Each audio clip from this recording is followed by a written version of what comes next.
Ladies and gentlemen, boys and girls, welcome back to Boxing Bananas, brought to you by Fight Bananas, where we are crazy about fights. I am your host, Ray the Business, and I am joined by my co-host, Mr. Blanco, the Split Decision. What's up, brother? How you doing? I'm good, man. How are you doing, man? It's good. I mean, listen, fight week, big fights. I'm drinking a sparkling water. I'm feeling a little bubbly right now. All right, a So we LaCroix. ready. And We shout out got the professor. He's in Las Vegas right now. We gotta give him a shout out real quick. That's why I'm here, obviously. But hey, we're we gonna have have live our coverage. We're gonna have live coverage of the fights this weekend in Vegas.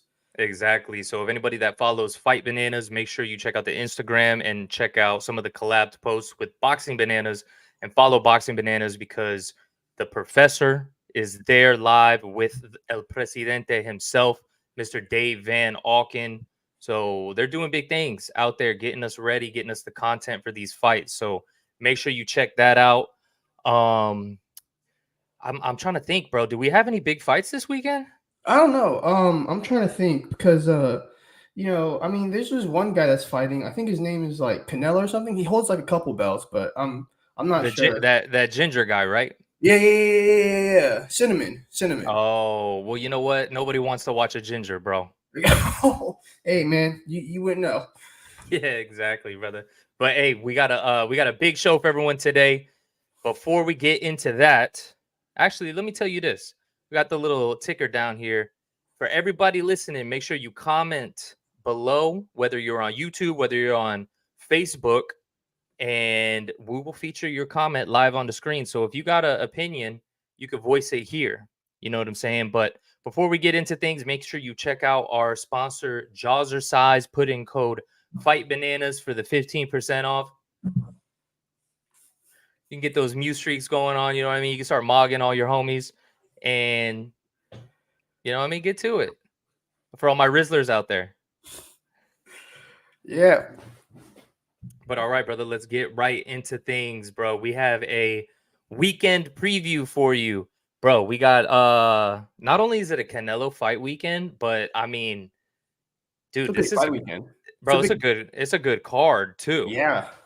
I mean, from the top to bottom, I mean, even from the first fight, you talk about it like Romain Villa starting out the card. I mean, he just fought Boots Ennis, and he's a dangerous power puncher. And then from there, got former world champions fighting from there on out.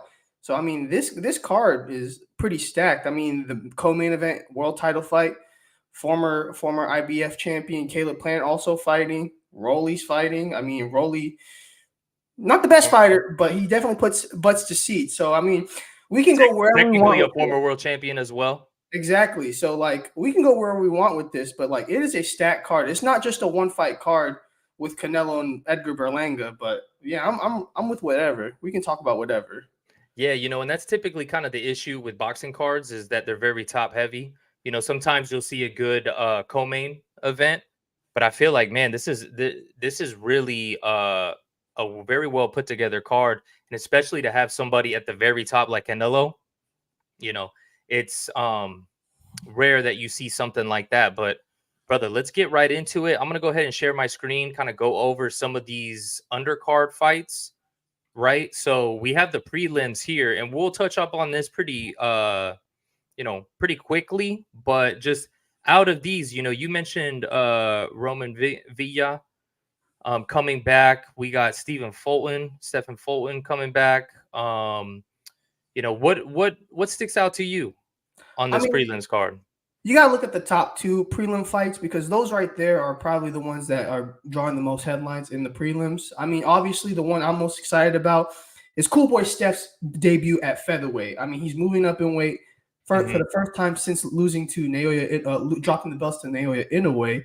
And he's not in a easy fight. I mean, he's fighting a guy in Carlos Castro who's ranked in the top 10 of two sanctioning bodies.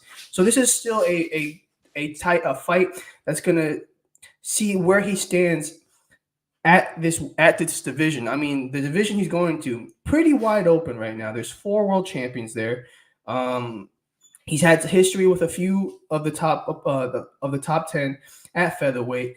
I'm really interested to see how he bounces back from his first professional loss. So that's the one I'm really looking at. And Carlos Castro, man, he's someone that is going to be interesting if it's a contrast in styles, because we know Cool Boy Stephen Fulton is going to be fighting on the outside. He's going to be using the ring. He one of the most accurate fighters, chooses his shots very, very selectively, and Carlos Castro is going to be pushing the pace. He's going to be pushing the pressure, and I'm really excited to see where this fight goes. I think this is going to be a tough test for Cool Boy Steph. Yeah, most definitely. If you see, a lot of the times, I mean, we got a guy here in Carlos Castro with 30 wins. I mean, that's not a small amount of wins, my man. And with only 2 losses, I know in boxing, a lot of the times people make a big deal about the losses. But look at those losses, bro. Bro, we're talking about Neri and Brandon Figueroa.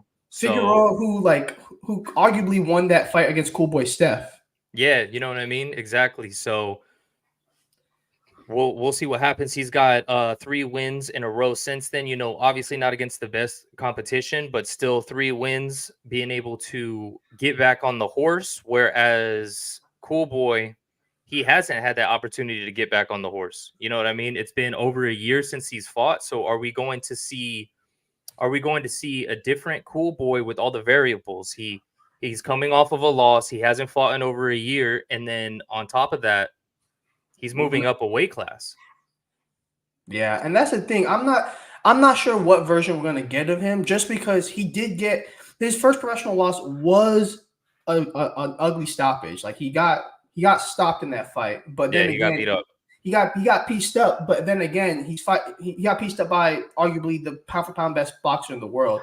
So like you can't really fault him for that, because pretty much anybody in that division or anybody in that spectrum is going to get stopped by Inoue.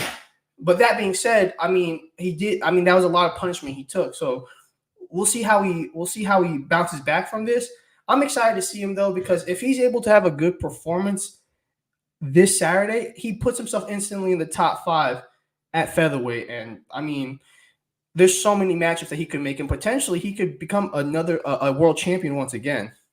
Most definitely. If he has a good performance, I certainly see Cool Boy Steph's a guy who, we brought up Rolly. Rolly's the type of guy who, he became a world champion, but might not necessarily have the skills that like should have been world champion. And then we could talk about that fight that, he won the world title. Even though we don't really have to go over it with the controversy with Tony Weeks and whatnot. But Cool Boy is the type of guy that, man, he has the skills, and I would put money on him becoming a world title holder once again, most definitely. Yeah, man. And then you just look at the champions in the division. I mean, you're talking about like a lot of favorable matchups for him. Some guys, Nick Ball, undersized featherweight who likes to bully, tries to be a bulldog, tries to fight on the inside. Cool Boy can just you could see him outboxing a guy like that. Someone like Espinoza, who is lengthy and stuff, but Cool Boy is a lot faster, a lot more accurate. Someone who can kind of slip in on the inside and stuff like that. There's just a lot of favorable things that you can see him if he's able to adjust to this division. Yeah, most definitely. But real quick, we want to bring somebody in to the fold. We got someone here, our Boxing Bananas co-host, live from Las Vegas, the Professor. Oh, and then we lost him. Oh no! Oh my gosh! We got him in. That's the biggest tease of 2024. Oh my gosh! I thought, man, what a teaser! What a tease! Is he at the press conference? No, they had the press conference earlier. I think they're at like. Hold on. I think we got him back. I'm back. I'm sorry, fellas. What is up? What is up? How's it going over there in Vegas, my man? Bro, it is crazy. Right now, I'm chilling watching at a sports book in Westgate, watching the Buffalo Bills versus the Dolphins. But let me tell you about fight week here in Vegas with Canelo and Berlanga, guys. Straight up, Canelo is coming for that man's neck, and so is Berlanga. There is no love lost whatsoever between any of these guys. It is absolutely just phenomenal. But the the fight that's going to steal the show, and I shit you not, is going to be Caleb Plant McCumby, like versus Trevor McCumby. That is going to steal the show. You heard it here Caleb first. is coming to take that man. Can you hear me? I said you heard it here first, ladies and gentlemen. Oh yeah, it's Boxing coming. Bananas exclusive. Bro, it is absolutely 100% going to be fight of the night.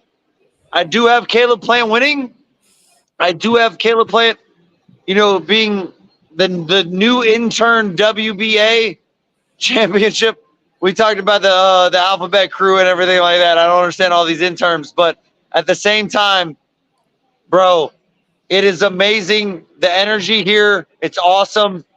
Nothing like a Mexican Independence Day fight week with the Canelo. Just awesome. The undercards are going to be good. Watch out for the Rolando Romero versus Jaimes fight. That's going to be great. I see you, Johan. I promise you, you're right. You're absolutely right, brother. It's going to be a great fight. I truly feel Rolly is overlooking his challenger, and it's not going to be a good situation if he does that. I also want to apologize to the Fight Banana community. I've been drinking a little bit. Even better. Because this is my first time in Vegas, but at the same time, energy here is ridiculous. It's just awesome. I'm going to walk away from so I can get a little bit more audio for you guys, but how do you have it? How do you have it playing out? I just got to get on here. How do you have it playing out right now? Ray, what do you think is going to be the outcome for the main event and the co and also the Caleb? Oh, brother. I'll give you the quick one, and then we'll get into a more detailed breakdown. But I think it's basically going to be the main event is going to be up to Berlanga. However aggressive Berlanga is going to be how quickly his downfall comes to fruition.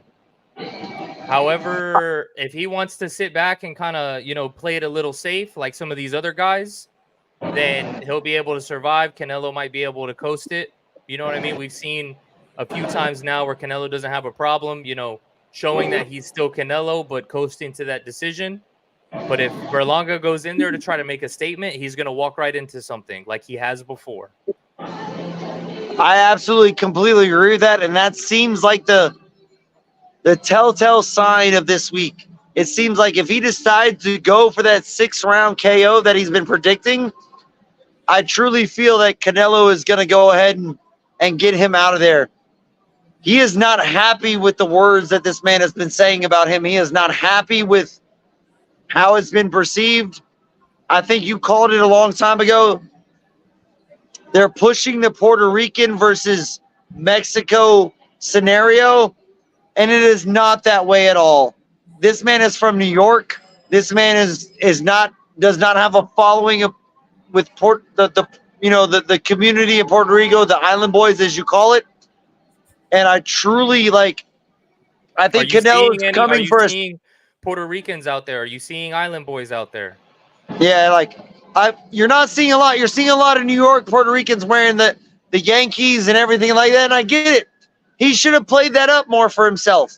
And I've said that to a couple of people this week, a couple of different press coverage guys. I'm like, I really feel like he missed out on trying to get New York to support him because he kept reaching for, I don't want to say it, reaching for the community of Puerto Rico to back him. And it's just not happening. It's not, there's not that feel there. I do believe Canelo is tired of it. It's ridiculous. He's saying Berlanga's saying a lot of there's no backing behind the words that he's saying to Canelo. There's nothing that you can say. He tried to compare his IQ is going to, the fight is going to bring his IQ to the level to beat Canelo. That's bullshit. There's no way you can fight the guy you're trying to beat and you're going to say his IQ is going to bring you up there. Just like El Presidente said, Canelo's a living legend. You're not going to be able to outthink him in that moment. It's not happening.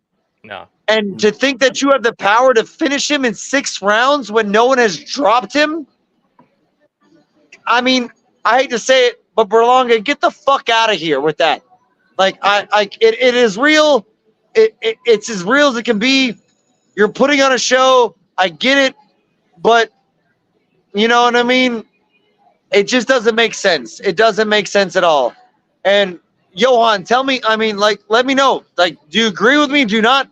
But the energy I feel here is that Canelo's finishing this man at under 8, and he might get him in 6 for the simple fact that Berlanga wants to say he's going to finish him in 6. And if he opens up, we've already seen that Berlanga got dropped. Has Canelo ever been dropped by somebody? No, not on record. And he got hit by fucking Triple G. Let's be real about this. With a nasty, like, it's not happening. And like El Presidente said, KO all day long by Canelo. Listen. Yeah, and real quick, let me just add to what John said. John said, you know, Berlanga's acting like he's going to be able to elevate himself up to the IQ that he needs to in order to win. My man, you will not learn how to swim in the ocean. It's not happening. No, you don't. You don't. Absolutely not. And you want to know something? There's a funny saying in boxing. You know, there's levels to this. And this Saturday, we're gonna really see what levels Edgar Berlanga is gonna witness, because you can't go from fighting C minus level fighters your entire career to fighting the top of the top at 168. That's just really hard. It's just really hard. It's a really rare transition for any boxer, let alone someone who's known for just kind of having heavy hands and trying to be overly aggressive. Now, that being said, you've seen Edgar Berlanga try to take a more calculated approach to his fights the last 2 fights ever since he's been with Matchroom. But then again, he's taking that approach against guys who are not at world level yet, who are not ranked in the top 10 of sanctioning bodies. Yeah. And then he's trying to do, and then if he tries to do that against a guy who's way better at being calculated, way better at being a patient counter fighter, he's going to get pieced up. Professor, you said 6 to 8 rounds. I'm saying 4 rounds. One reason why I'm saying that, there was an Instagram story not too long ago of Edgar Berlanga walking a little zesty on the treadmill. I think that's his downfall right there. He's not taking this fight real seriously. He's being a little zesty. But I think, too, it's talking about intangibles. We're talking about the level of competition. You can train as hard as you want. You can train as hard as you want for this fight, but you haven't been there. You haven't experienced a real tough test. And especially real levels, especially when you're going to be taken to deep waters. You're going to be thinking more than you ever will in any other fight. You're going to be constantly thinking. You're going to be constantly defending, constantly moving, something that you're not ever used to. It's gonna drain you once you get towards the middle of the fight. Just and the pressure as well. Yeah, body pressure, everything. You know, once Canelo starts stalking you, or once he doesn't respect your power, it's going to be a long night. It's literally going to be a long night. So I'm saying 4 rounds. That's my prediction. I think 4 rounds. Let's see if he proves us wrong. I'm only going to contradict you in one way. 4 rounds is not a long night, homie. So Berlanga might get out of there quick if it's only 4 rounds. But I completely understand what you're saying. You're in there with a freaking legend. He is a generational talent of all time. It's not happening, man. It's like there's no way, like you said, you know, Ray and Johan, there's no way you're gonna left your elevation of IQ in the middle of the fight. You're not that guy. Your amateur pedigree does not allow you to process things that quickly. It just doesn't happen. You had 16 first-round knockouts against bums. Did you guys see the clip I put up with Sean Porter talking about how Berlanga is just not? He's just not. He's just not that guy. It's just, and that's what it comes down to. I don't mean it meanly. I don't mean it disrespectfully. He can obviously whoop my ass in a boxing match, but he's not beating Canelo on that level. It's just not. It's not happening. You know what I mean? It's what it is. It is what it is, and that's wholeheartedly the way it has to be. But the next one, though, Plant McCumby, look for Plant to make a statement. This man is not happy about what this dude says. His McCumby's little brother is disrespecting the shit out of Caleb Plant, a guy who has fought and stood in front of some of the best pound-for-pound fighters at 168 period. And they're just disrespecting the shit out of him. I feel like he's going for a Darrell-type knockout for KO of the year, and we could see that. On the next note, don't be surprised if Danny Garcia does something crazy right now. Don't be surprised if we see Danny Garcia. I'm not saying that's how I see the fight. I know Lara is an absolute monster. He's a world championship caliber fighter. But this fight will give you some highs and lows like a roller coaster, and it's going to be good. It's going to be really good. My last prediction is don't sleep on Jaimes. Like, he's coming for Rolly. Like, and I feel like, Johan, you probably already know that. You probably already thought about that. You might have already talked about it. I don't know. And Ray, you're one of the smartest people in boxing that I've ever met. I'm just talking to, like, straight up. If Rolly gets beat again in a decision, it's because he opens up too quickly. He's sloppy with his work. The man, I feel like he's not even locked in for fight week, where the other guy from Stockton, California, is 100% dialed in. He's 100% ready to go for his moment on a pay-per-view card. It's a tough one, guys. It's a tough one. But one way or another, truly, I think this is going to be one of the best boxing cards of the year. And you're going to see the old Canelo come out with no compassion, nothing else. He's going to hurt Berlanga. And it's not even going to be fun. I'm saying it's under 8. If Berlanga opens up before that, I can see, Johan, what you're saying at 4. But for the safe bet, if someone allows you to bet between 4 and 8 rounds, bet that shit, because it's not going the distance, bro. It's not going the distance. I agree with you. And you know what? I might just take that bet. Give me a parlay. Give me a parlay. Put a parlay in for me. Put 4 rounds for Canelo, and then get me Danny Garcia as well. Put that in for me. Put my life savings. If I lose, you might not see me again. And as far as Christopher J goes, yes, the cocktails are amazing. Just fucking expensive, but they're great. That's what I was going to say. The cocktails are expensive. Hey, well, you know I love you guys. Cover the rest of the show. You got a better mind than I do. Hey, but hey, just make sure, Fight Bananas community, Boxing Bananas community, we're going to be live at the fights. We're going to be live at weigh-ins for both the Nochi and obviously the biggest card on in Vegas right now, Canelo versus Berlanga. We're going to be live there, and then we're going to be live at the Canelo fight. Please check it out, guys. Awesome card. Keep listening to these absolute geniuses of boxing. They're awesome, and I'll see you guys soon. Thank you for having me again. Thanks for covering it all, guys. I love you guys. Absolutely, brother. We will see you soon on the live, my man. Yes, sir. And I'm sorry for being a little tipsy in Vegas. I apologize. No, even better, brother. Even better. All right. Brought some sauce. Y'all have a good one. Let's go Fight Bananas. All right, brother. Peace. Man, what a great time. What isn't that? Man, he's having the time of his life. I can't wait for him to be at the weigh-ins and the fights. I know he's going to be going crazy. Hell yeah, bro. It's definitely going to be fun. Let me touch up on some of these comments that we had. We had, obviously, El Presidente, Canelo's a living legend. His prediction is Canelo via KO. Chris J is saying he's taking Berlanga for the upset. No, my man. He's been doing some film. He must have been looking at some real film. My shout out to my father-in-law. He dropped in the family group chat today that he was like, man, I feel like there's an upset coming. I don't feel it, but it's boxing. He's a puncher. Everybody's got a punching chance, I guess. There's always a chance. You know what I'm saying? But that being said, let's get back to some of these undercard fights. For everybody listening, we're going to cover some of those, and then we're going to get into the complete breakdown of the main event. So make sure you stay tuned, and make sure, like these other guys, you comment below with your thoughts, your predictions as well, and we'll feature them live on the screen.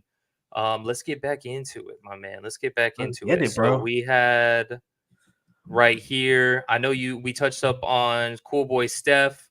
Roman Villa is going to be on there as well. We'll touch up on him real quick. Man, he's good, bro. Yeah, last fight. I mean, you can't knock his last loss. I mean, he lost to Jerron Boots Ennis, who is arguably the best welterweight in the world right now. Dangerous power puncher, man. Dangerous puncher. I think that, he's fought tough competition. I mean, you look at his last fight, he beat Rashidi Ellis in a real tough one. Huge upset. Huge upset. It was a real tough one. He's not someone that should be taken lightly. I think he'll bounce back from this. He's someone who has heavy hands, but he's also real calculated too. He's someone that I can see really like measuring his opponent, kind of counter punching and stuff. But my only question is the layoff. I mean, it's been over a year since that Boots fight, so it's going to really determine. What's really my biggest question is how rusty is he going to be starting out the fight? Same thing with Cool Boy. Yeah, it's pretty much the same amount of time. Over a year. We're looking at like 14 months. Yeah, and that's the biggest thing. That's the biggest thing because you know how it is. Layoffs, especially like a year layoffs. Those take, especially as you get older, those take a toll on you. The more active you are, the better you are in terms of form. So that's my biggest question. I think though. This is a good, bounce back fight against Ricardo Rodriguez. I've watched a little bit of Rodriguez stuff, real fundamental, real sound guy. It's a real tough test. He's going to be in there with somebody though that he could really get into a real fight with and kind of sink in his punches and kind of real fight from the hips. But yeah, I'm excited. Those are the top two fights of the prelims, and those are the ones that are going to get me going. Yeah, most definitely, bro. Those are definitely ones to look out for. And that's what we were talking about before. A lot of times in boxing, you don't see really heavy undercards, but not only do we have a great undercard on the main card, but we have, two good fights on the prelims as well. So that's something to look out for. Opening up the main card, we got the return of Rolando Romero versus Manuel Jaimes. Yeah. Listen, I think that, the professor said it, and he took the words out of my mouth, like to watch out for this fight. A lot of people are going to be coming for Rolly in this fight. They're coming for Rolly because he's the bigger name. Former world champion, someone who fought Tank, sold ticket, or who headlined with Tank, not just fought, headlined with Tank. So someone who sold tickets. But they're going to be probably remembering Jaimes' name. I think that this fight is this fight's narrative. The biggest question that's going to be answered is what level is Rolly at? Because this is a fight where we're going to see where he truly is in the range of 140 in boxing. Because Manuel Jaimes might not be the most fit physically athletic guy, but fundamentally that man can go. I mean, he has a pressure like style like Pitbull Cruz.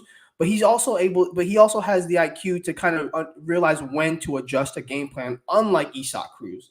I mean, he knows how to fight. He comes into fight all the time. Heavy hands too. Heavy hands, good counter puncher, solid body puncher, which I think is going to be a big deal when trying to expose Rolly's Philly shell. High guard. The only thing about him is that he's fought mainly at club level, but in terms of his skills, I think he's a little above Rolly. But what Rolly has that I think is going to probably help him in this fight is pretty much his athleticism. I think physically he's the stronger fighter, the bigger fighter, and he's really awkward. He's awkward. He has this awkward timing, awkward way he's moving. That could give him the advantage. But this fight is really going to prove what level Rolly Romero is at. Honestly, I have the upset in this one. I have Manuel Jaimes winning. I think it's going to be by decision. I don't think he's going to stop him. I don't think he has the power of Pitbull or Tank, but I think he has the skills to really frustrate Rolly through 12 rounds or however many rounds it is. Yeah, this one is a 10 rounder. Yeah, 10 rounder. Yeah. So yeah, man, I think this one, I think this is a fight where, either way, I'm cool with it. I think Rolly is a guy who, he was lucky to get that world title under his belt. Now, if not another fight goes his way, at least he has that, Yeah. right? At least he can claim that, he's held a world title before. And at the end of the day, his fundamentals aren't the best. He's chinny. He keeps his chin out, but he is athletic. He's big. He's fun to watch. So either way this fight goes, I'm cool with it. I'm looking for a good fight. Yeah, I mean, I think that's what everybody's looking for, and Rolly's always coming in to fight. I think that's the biggest thing, and Jaimes is going to try to make a name for himself. So this has a recipe of just being an entertaining fight. Yeah, most definitely. I think. Hold on, bear with me.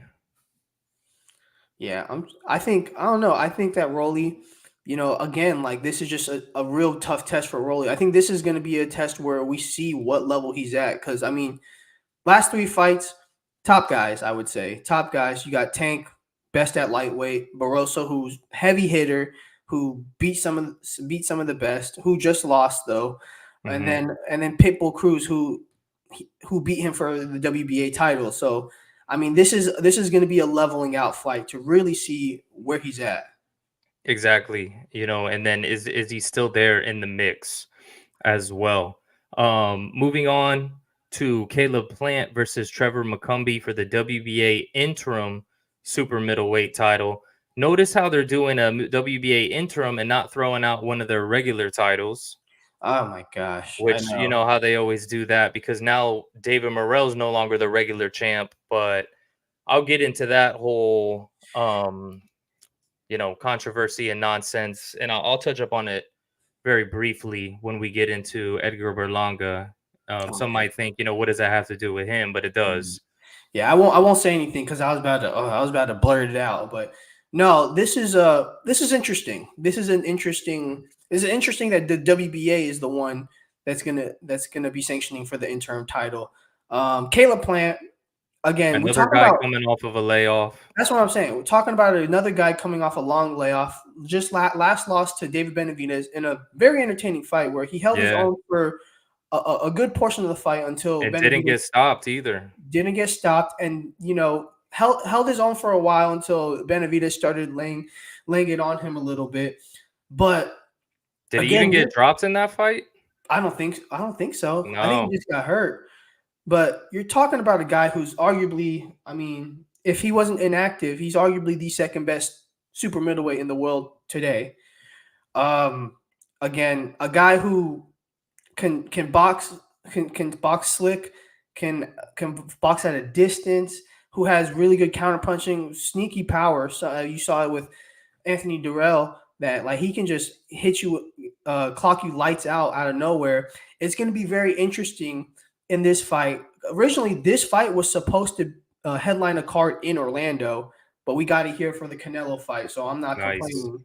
But Trevor McCumby, this guy undefeated. He's coming. He was coming off a big hiatus, like a 5-year hiatus. He stopped fighting back in 2018, came back in I think 2022 or 2023, and has a 3-fight winning streak. Haven't really watched him much because he's fought kind of at club level. The only thing I really remember about him is that he wore a MAGA hat at the first press conference. That's really what I know him for. But 28 It's a good way to get attention. 21 knockouts.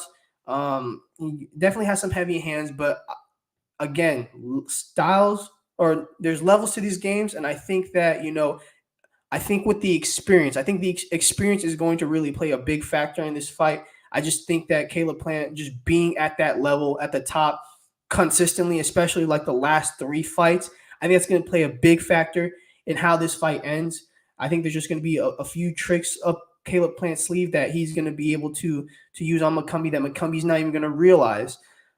That being said, I don't know if it's going to be a stoppage. I mean, usually when someone trash talks to Caleb Plant, it doesn't really end well. So I wouldn't put it past him. I would say this fight. I wouldn't be surprised. I would say it would go round. I say it would go 8 rounds.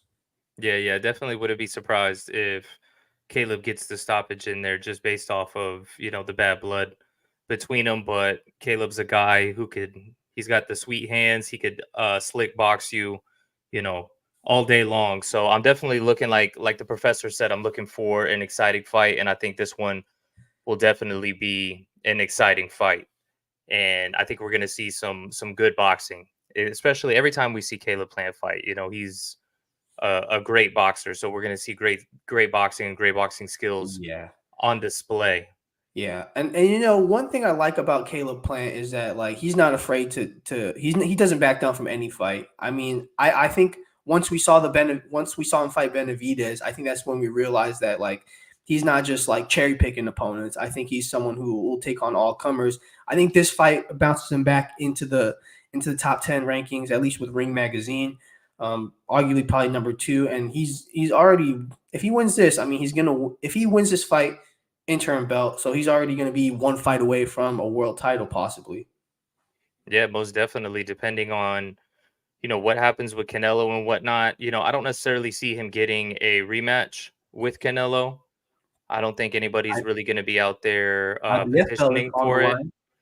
IBF belt is on the line. I mean, could do that, but He could go that route, yeah. You know what I mean? He already held the IBF title, so he could go back for that, especially with it being vacant and the whole controversy with that. yeah, I don't understand why you strip Canelo and then not have the other fight lined up. But IBF does what IBF wants.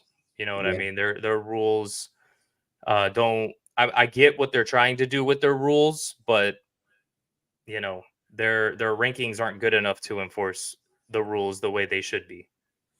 yeah. I We'll would say. see. We'll see. We'll have to see. I mean, boxing will be boxing. That's what it is. Boxing. That's the business of boxing. We can get into a whole nother conversation about that. All I know is Caleb Plant 9th round. Bro, so we talk about a slick boxer and Caleb Plant, but I mean, when we talk about slick boxers, Oh my my goodness. man, the American Dream, Erislandy Lara Oh my goodness. I mean, versus listen. Danny Garcia. Oh my gosh.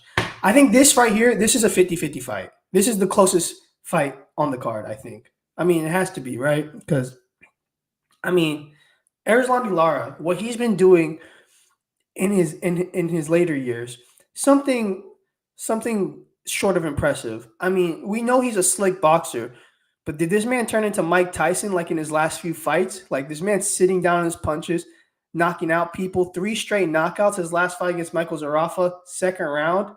Like this man is just sitting down his punches. It's almost like he's using his intangibles, realizing that he's like physically he's not going to be able to move as fast or cut as fast as he wants to, but he still has power, and power is the last thing that goes.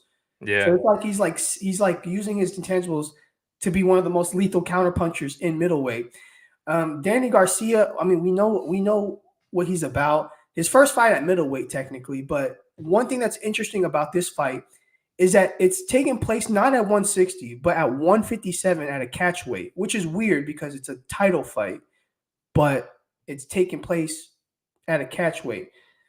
Al Heyman for everybody. Not the first time I've seen that for the middleweight title. Yeah, not the first time, but Al Heyman everybody. I'll just say it like that. But I mean, I'm not surprised too, because when Danny Garcia beat Benavidez Jr., he had called out Lara and said, they could fight at 155 for the title. So I'm not surprised it's at 157. But I mean, I agree with you, man, with it being more of a 50-50 fight. And the reason being is because of Lara's age. With Yeah. him being 41 years old. The thing is, though, with him being Cuban, with Cuban guys, man, something about the genetics, like these guys can fight, into their 40s and whatnot. With King Kong, no one ever knew how old he was. You got Joel Romero, like, bro, these guys are able. Yeah, Rigondeaux. So I mean, who knows if the age is even going to affect him. One thing though about both of these guys is that we had Lara, who fought in 2020, then once in 2021, once in 2022, essentially took 2 years off, and then now fighting twice. Bro, Yeah, so now he's fighting twice in 2024, but he still had that he's had three really or two rounds in the past over 2 years.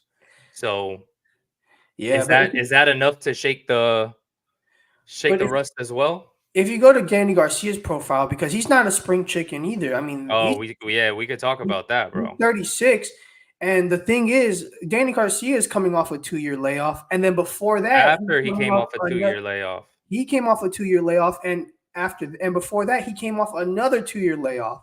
So it's a battle of inactives pretty much. But I Mhm. mean, Erislandy has been more active for the past 4 years than Danny Garcia. I Yeah, don't most know. definitely. I don't know if it's I don't know if it's business. I don't know if he's just been waiting for this Lara fight. But I think activity will work a little more in Lara's favor just because this is going to be his second fight in 2024. But you know, stylistically, this is going to be a tough fight for the champ. Danny Garcia, I mean, one of the best body punchers, one of the best when it comes in terms of timing. He's going to stay in front of you. I don't know how that's going to work for Lara. I don't know if he's going to start kind of moving a little bit more and not sit down on his punches because he realizes he's fighting a guy who's going to probably be faster than him, who's going to be a little more accurate. Uh, it'll be interesting because we're gonna how fast is Danny Garcia going to pick up the pace? Is he going to come back? Is he going to start slow because he's been out the ring so long? It's kind of hard to start slow against Lara. Exactly, it's kind of hard, but it's a real interesting fight because I mean, two former world champions, one former world champion, one current champion, two who are very storied in their careers.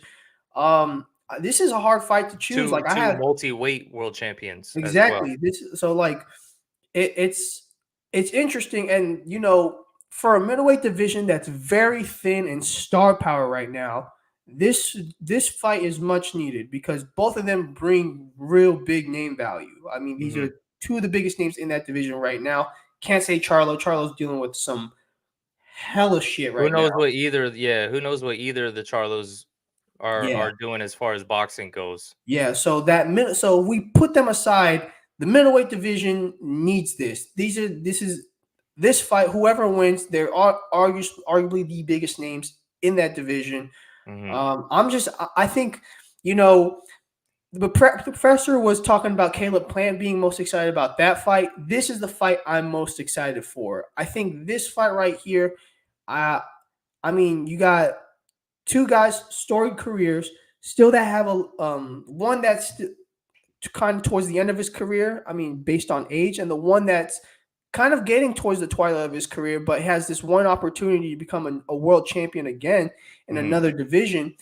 The story tells itself, and I think it's hard to say. Can Danny Garcia really put a stop to this hot run that Erislandy Lara is on, or is Erislandy gonna potentially continue his finishing streak? I don't know. I think that also when we talk about not only does this have implications for the middleweight division, but the junior middleweight division as well? Because we see, like, if Danny wins this fight, he could go back down to 54 with an even higher name value. Before going into 154, he's kind of behind everyone else. Now, if he Yeah. goes back in as a champion from another division, or he could even try and call out Crawford and be like, Crawford, fight me, for the middleweight title. And that could be a potential matchup as well. If I'm Crawford, I'm like, I'll go up there, take that title as well. Now, personally, I would rather see Crawford, fight Fundora, capture those titles, fight the winner of Zoo, um, versus for in upcoming next month, and then become undisputed at 154 first. But who knows? With Danny Garcia's activity, he might be able to sit back, watch the whole thing on his couch, and then go into that fight. You know what I'm saying? But with this fight, yeah, man, it's just two different styles coming into it, two big names.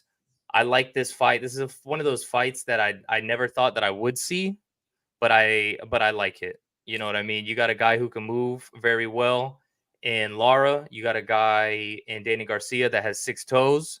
So who knows? Who knows what's gonna happen? Yeah, it's going to be interesting, and it's a good point you brought up about what Danny Garcia could do because I mean, technically he is pretty small he would be pretty small for middleweight, and would he even if he won, would he actually stay at middleweight or would he drop back down to 154, kind of trying to fight for trying to go for a fight against Terrence Crawford, which would make sense money wise. It's something that I think Crawford would look at.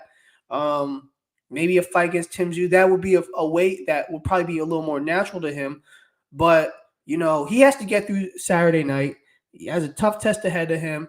But, yeah, I think if he wins, there's a lot of options for Danny Garcia. No, most definitely, bro. I'm definitely looking forward to it. Think it's gonna be a good fight. But that leads us into the main event.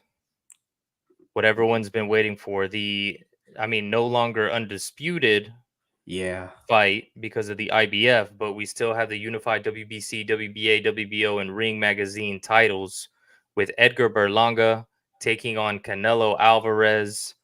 And for anybody watching, they might think, okay, well, who am I rooting for, right? I got the Puerto Rico hat, but I got the Canelo Alvarez shirt on. I'm making a statement here. This is Puerto Rico for Canelo.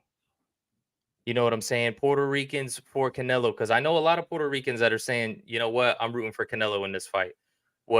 Just like the professor was saying, man, and I've been saying and regurgitating over and over and over on the podcast leading up into this fight is that, man, Puerto Rico isn't really behind Edgar Berlanga the way that they're trying to build this.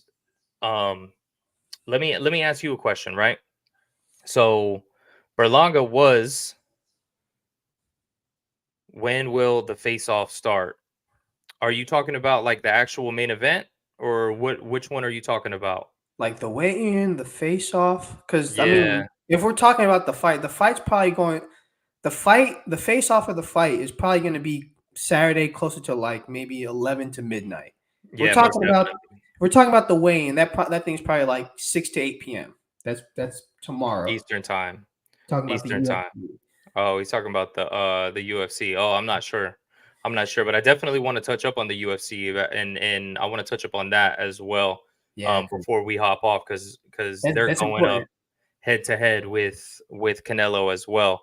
But like I said, man, we'll talk about the main event, brother. What was my point I was making? I was making that Puerto Rico. Puerto Rico's not really behind. Puerto Rico isn't behind Berlanga, and so let me ask you this question, right? Berlanga was with Top Rank. Why do you think Top Rank? He didn't get re-signed by Top Rank. Why do you think he's with Matchroom now? Well, I think you got to think about it like this. I think Bob Arum really could. There's a lot of things we don't know what happened in that business table, but if I'm putting my 2 cents in, my Roger Mayweather hat on, if per se, I think it was Top Rank didn't really see the no way that he's 5 stars on BoxRec. No way. Oh my goodness. Well, that just messed up my train of thought. There's no way. Okay, whatever. I really think Top Rank didn't see I don't think they were going to get their money's worth. The They amount of weren't getting their return on investment from him, I don't think. exactly. I mean, you think about it like this. I mean, the way that he was developing in his last few fights with the Top Rank, they weren't going to get the return on their investment with him. They were probably going to be losing more money than they were putting in on Edgar Berlanga. That's really it. I mean, I think the downfall happened with that fight right there against Marcelo Caceres. I think For that's sure. the one. I think that killed the hype train, man. I think that killed the hype train because that's the one where he got knocked down. I think there was 2 of them, right? So Yeah. I'll interject real quick. Yeah. So what I believe happened was you had Berlanga with this stretch of first round knockouts. 1, 2, 3, 4, 5, 6, what was it? 16 first round knockouts, right? So everybody thought, bro, he's that guy. You know what I mean? Oh my God, he's this crazy knockout fighter. And then he steps up against, as we see right here, a 2-star BoxRec fighter. He 2-star rated BoxRec fighter. No offense, right? And he goes the distance, and everyone's like, okay, well, what happened to this power? And then he fights Caceres, and he Gets gets knocked down. knocked down against another 2-star ranked BoxRec fighter. And take the BoxRec stars with a grain of salt, but still a 2-star BoxRec fighter, and gets knocked down in the ninth. So I think that started to derail the hype train. Everybody, they gave him another chance. They gave him the headliner, right? They tried to do this Puerto Rico show with him as the headliner, and then Xander Zayas as the undercard for Top Rank Boxing. And then he fought Steve Rolls, and that was just an absolute lackluster performance. Yeah. And a lot of Which one- people were trying to say that, I remember there was people saying that they thought Rolls won the fight. Which is like, again, like that's a This guy fight. who's like was in the later half of his career. 40 years old. So he was like, what, 38? Yeah. But But his is that only the one- loss was to Triple G. Yeah. But then, he was a little more inactive Mhm. after that. One Is fight. that the one one fight. where Berlanga bit him, or was it the next fight? I think it was after that. Yeah. So after that, I think it was Angulo. Okay, yeah, that's the one. Angulo. And that was another fight that a lot of people weren't very excited about afterwards. They were kind of like, whatever. So now we had this guy who was supposed to be that guy. And then, okay, he wasn't. Okay, then he wasn't. And he got knocked down. And then again, a lackluster performance. And then, people were like, what the heck was this? He was supposed to roll through rolls. And then, another performance that wasn't the best. Obviously, the scores, we'll say otherwise. And then they had him fight Quigley. This is Matchroom now. Yeah, so now he goes in against Quigley in Matchroom, right?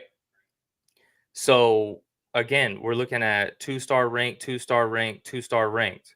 As soon as he jumps from no stars, from 1-star to 2-star, all of a sudden this power disappears. And these are guys, bro. These are guys that aren't like top 10, top 15, even ranked in the super middleweight division. And you're having these more lackluster performances. And I remember when Quigley, I mean, obviously you can't always do the fight math, but I remember when Quigley fought Andrade. Yeah. And Andrade took him out in 2 rounds, and everyone was like, oh, they weren't even giving They weren't Andrade. They weren't even giving Andrade the credit when he knocked him out in 2 rounds. And then you got Berlanga going to a 12-round decision with the guy. You know what I mean? So that's another one where everyone was like, oh, here we go. It just reinforces the fact that he's not that guy. And then all of a sudden, Eddie Hearn starts talking about, oh, we're going to try and match him up with Canelo, blah, blah, blah. They do this fight against McCrory, which besides like the hardcore of hardcores, nobody had even heard of this guy. Right. From Ireland, 35 years old at the time, or even 36 whenever his birthday is. You know what I mean? Yeah. A guy that fought most of his career overseas until this fight, so I'd never even fought in America. And let me break down for everybody what was going on in this fight. Before this fight with McCrory,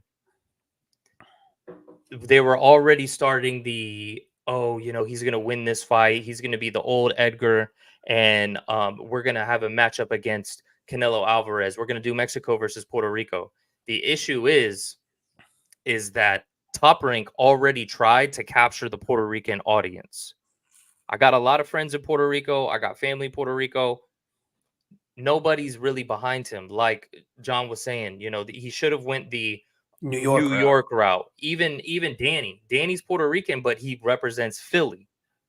You know what I mean? And he's got Philly behind him. Now, when you try to go the Puerto Rico route, the island's not really behind you. And now you're almost kind of abandoning the New York crowd. The New York crowd is still behind him, but not to the extent of which they could be had he just rep New York. You know what I'm saying?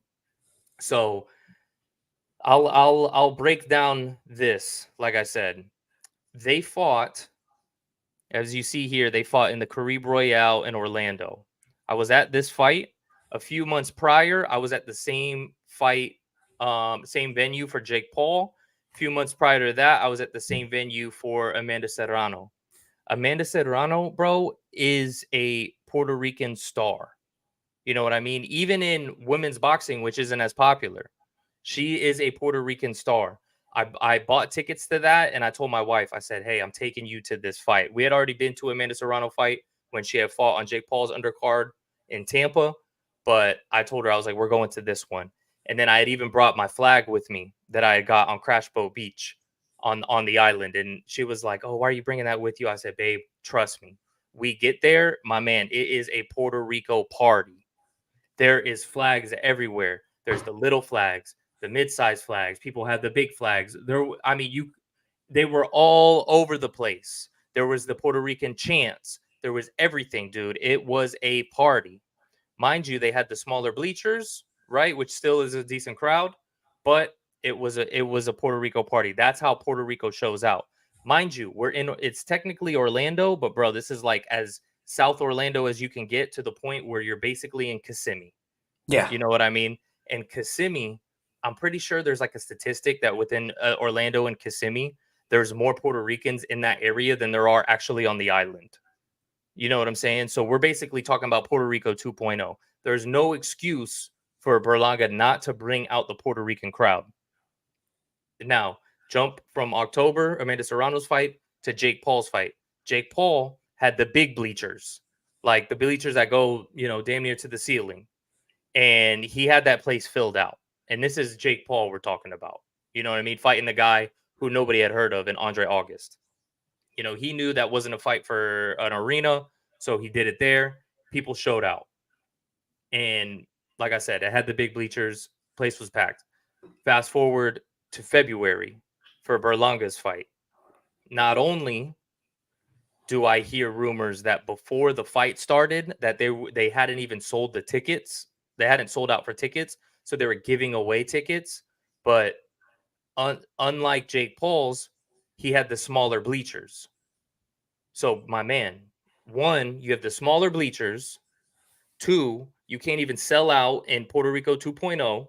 And then 3, my man, when I tell you there might have been 1 or 2 more Ireland flags than there were Puerto Rican flags in that building that night. And I say 1 or 2 because there was only 1 or 2 Puerto Rico flags in the building that night. All of this being said, man, this is my whole point that I've been just drilling for months, is that like Puerto Rico isn't really behind Edgar Berlanga. My man Lee Gibson, what's up, bruv? Shout out to you and the Mandem out there in the UK. That's one of our top supporters here on Boxing Bananas, my boy Lee Gibson. But yeah, brother. So like I said, they're trying to build this whole Puerto Rico versus Mexico thing. It's not sticking. You know what I mean? And then on top of that, Edgar just also doesn't have the star power, regardless of Puerto Rico or what. They're giving away tickets with the small bleachers. He just doesn't have the star power. Now, granted, he was able to get that KO, and thank God he did, because that helped him at least be able to have a highlight before this fight. So he's not using old ones.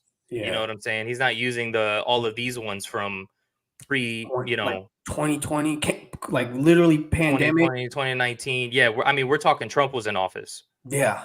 During these ones. So during this whole, administration, my man hasn't gotten a single KO, and thank God he got this one. Yeah. And my last point, right, is I want to talk about how we got to this fight, because there was some shenanigans that happened, and I'll tell you the reason why.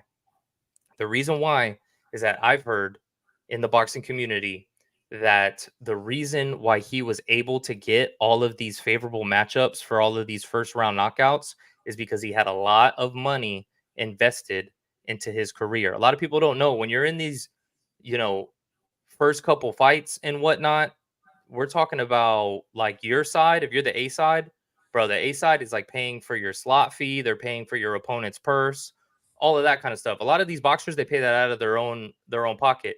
He had the backing of, maybe not the cleanest money.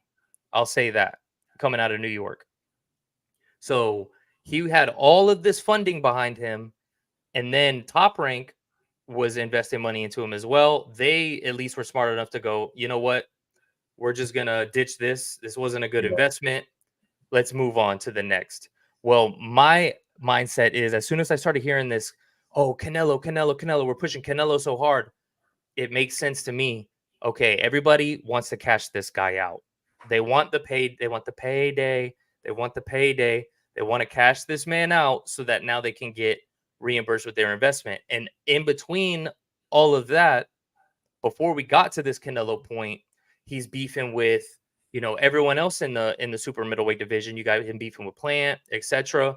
But guess what? He's not taking any of those fights. He's not taking a fight against anybody in the top 15 ranked. Why? Because we know what would happen, bro. Not only would he get exposed, but if he loses, now you lost the payday. So how do you get to the point where you can just fight, 2-star level, and now we got a 3-star level, surprisingly, and then go to the biggest fight in the division? Well, I'll tell you, it's the WBA. The WBA, and this might be getting into a little bit of too nerdy boxing knowledge for some people, but I know Johan's got my back on this one. And you know where I'm going with this. The WBA a couple years ago had a very threatening letter from the boxing commissions for America saying that with this regular championship and this super championship, aka the super duper belt, they had essentially 2 world titles in each division, which already has enough world titles in all of these divisions. So they essentially threatened them and said, hey, you guys have to consolidate these. You have to unify these titles.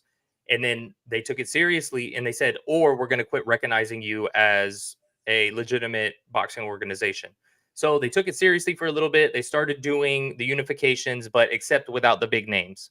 So Gervonta Davis was able to not fight the regular champion, or he was a regular champion, right? And not have to mandate to fight the super champion. And then you had what's it called? Canelo as well. It was another example of it. So you have Morrell, who really was the real mandatory, but then in Orlando, we got Eddie Hearn and everybody saying, oh, Edgar Berlanga is now the WBA mandatory. We're going to push this for the mandatory status. I said, how? And then I ran into Morrell outside and I told him, I go, bro, what's going on? I said, you're the real mandatory. He goes, bro, I know. You know what I mean? I know. And then once they made this fight, I go, how did they make this fight? So they just skipped over Morrell? Well, then we saw the other week or a couple weeks ago, Morrell fought for the regular title at 175. So now the WBA that was not supposed to do the regular titles anymore created another one just to get Morrell out of the picture. Now, if that's not sketchy, Lee says business for sure. It's definitely business, but it's sketchy business in boxing. You're not supposed to do it. You're supposed to do the opposite. You kind of quit doing it. And then now you're back to the old ways. They were even doing some other sketchy stuff. If you notice on BoxRec right here, it says WBC and WBO. BoxRec isn't even recognizing the WBA anymore because of some other stuff they were doing. All of that to be said, now at 175, you got Bivol as the champ, but he's the super duper champ. And now Morrell is the regular champ when he wasn't supposed to. So they essentially paid off Morrell and then elevated Berlanga into this mandatory status after fighting basically, nobody. Boxing's always been dodgy, 100%, my man. And this is a prime example of it. I'm sure they'd like to keep it all under wraps, but it's something that I see it. I got to talk about it because for Berlanga to be able to get this opportunity when he's fought nobody, it makes no sense. And if anybody else was wondering, I've painted the picture for you now. Johan, tell me, am I incorrect in my assessment? No, you actually took some of my points because, it's crazy. Us agreeing on the majority of things is crazy. But I know, bro. What the heck?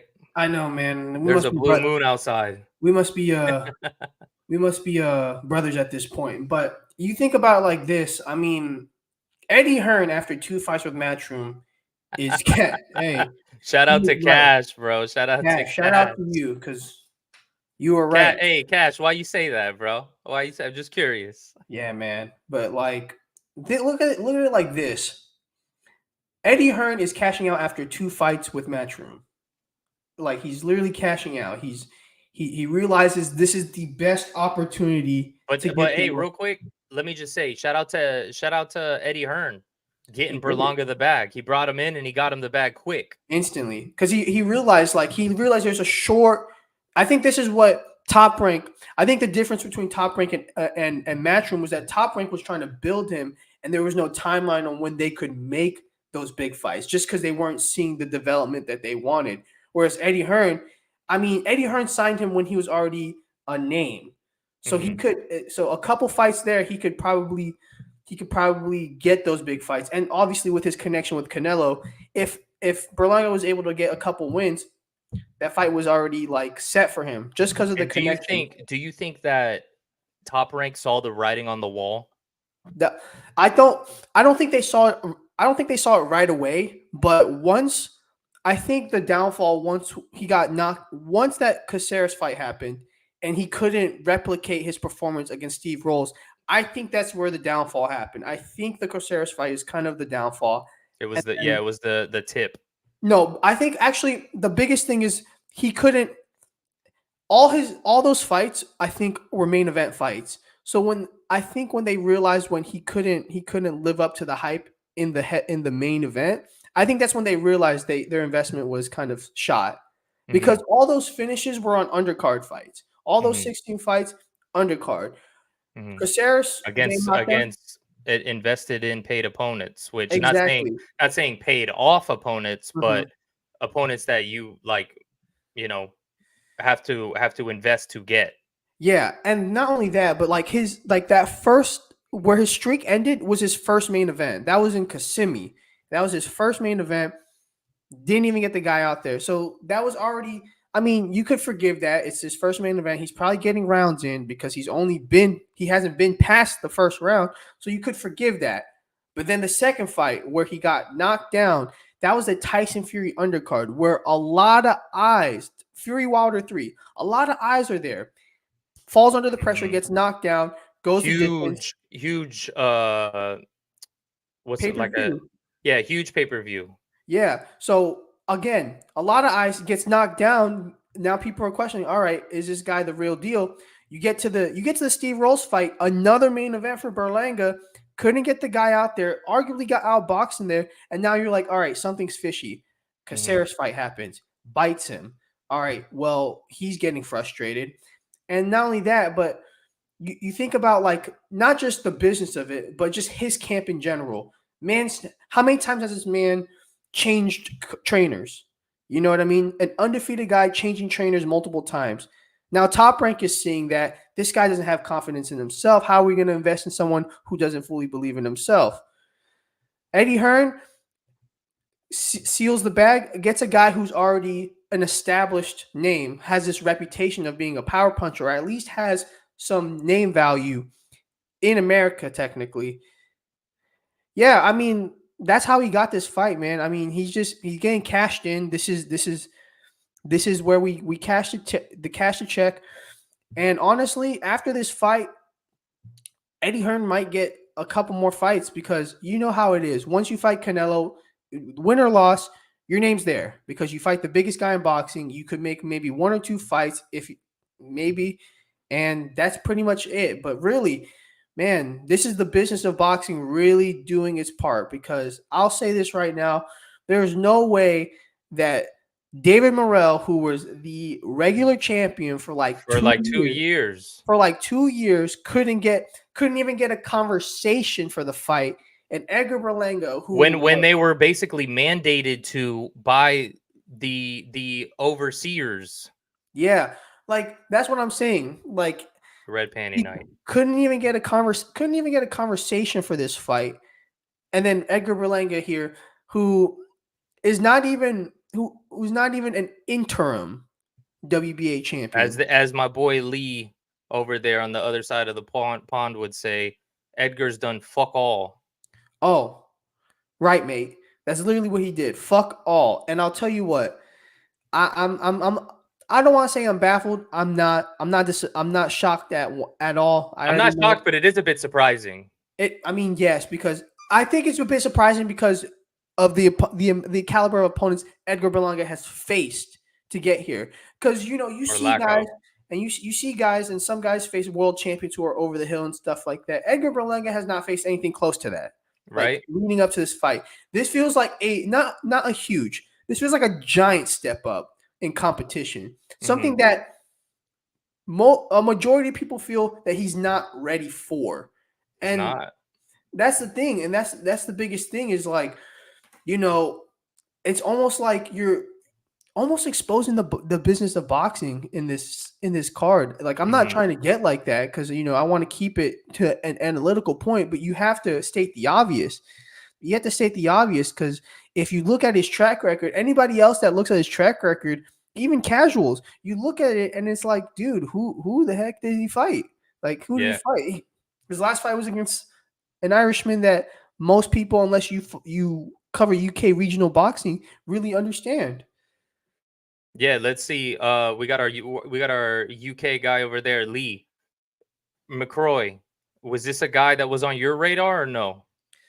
Yeah, because I mean, the only time I watched him before the Edgar Berlangos fight was to study it before the fight.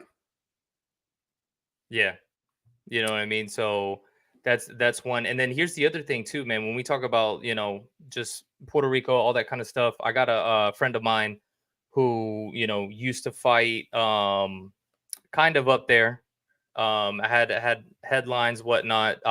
I'll keep it a little vague for identity purposes, but he is a Puerto Rican fighter that I knew that knows the local area as well. And one of the local areas here in Orlando, Central Florida, one of the local guys is Erickson Lubin, right? You know where I'm going with this? There was the rumor for a while that Erickson Lubin had knocked out Berlanga in sparring. Now it was a while ago, but boom, as we can see here. Oh man. Yeah. Go back real quick. Go back real quick. I gotta see that again.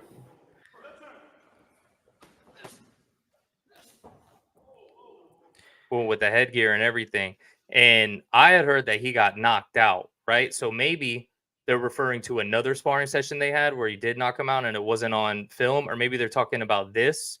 And because the footage, goes away right afterwards, right? So we don't know in what, like, he was on a knee, but we don't know in what condition he was in after. Was he completely wobbly? Was he concussed afterwards?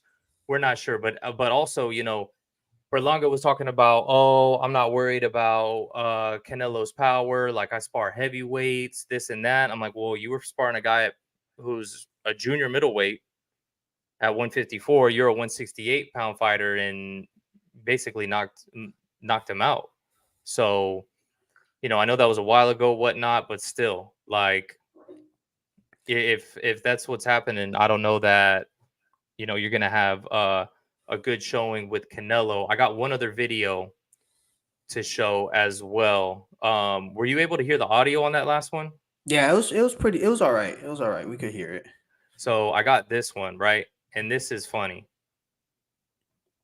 So I could be the face of Puerto Rico, you can hear that. representing the island. They've been wanting that for so many years. Cotto was the last guy to do it, and now it's my turn to do it. This weekend. Oh, 1,000%. Right now Puerto Rico don't have a face. And I feel like after this weekend, I could be the face of Puerto Rico, representing the island. They've been wanting that for so many years. Cotto was the last guy to do it, and now it's my turn to do it. This weekend. So he's saying, he could be the guy, right? He Oh could my be the God. guy. But look at the comments. Absolutely not. We're waiting for Xander. The next Oh my face God. touching the canvas. And then we got one guy on here. He's already the face of PR. You're already Ed. You are the face. And then the comments underneath it, Face of my ass. I'm dead. How you gonna keep a straight face saying that? Face of disappointment. We got Tuno Ere de PR saying he's not even from Puerto Rico, not even in his dreams. Berlanga looks like a rapper whose music videos are filmed using a laptop. Bro, never like Miguel or Tito, but Puerto Rico said present here. Nah. Serrano is the face of Puerto Rico. Exactly. Yeah. Like Shake my head. How the F are you going to say you're the next face of Puerto Rico? You weren't born in PR. You don't live on the island. We have Xander Zayas, Matias. This guy, they do not represent PR. I think Jake Paul represent more than you, bro. He does. He does, bro. I mean, at least he lives on the island and he lives fought on on the the island island. as well. And let me tell you, bro, I was at that fight in Puerto Rico with Jake Paul. And, bro, Puerto Rico was hyped for him. Arcangel walked him out like Puerto Rico was Xander Zayas is going to be the face. Yeah. Yeah. You know what I mean? So it just proves my point of what I'm saying. Like, if you don't believe me, because I'm just some white boy with a hat on, then listen to everybody else who's saying the same thing. You know what I mean? Real quick, we got Lee McCrory's coming to the end of his career and was British champ level. They all say they're going to be the next guy. Yeah. And it's weird. It is weird because, like, not until this Canelo fight was he talking about I'm gonna be the face of Puerto Rico. You know what I mean? He wasn't. Yeah. He wasn't addressing that. Not one bit. That man was straight New Yorker for like. Well, they tried, bro. They tried with Top Rank. You know what I mean? Yeah. I feel like, you know, who knows? I would like to see, you know, what kind of ticket sales they had and what the show out was for that Kissimmee fight. That's when they were still trying it. They tried to do the thing. I think it was New York, the Steve Rolls fight. Am I wrong? Yep, Madison Square Garden Theater in New York. Excuse me. They probably didn't have the best show out for that. Because you got to think that was 2 years ago. Xander Zayas, you know, he's only like 21.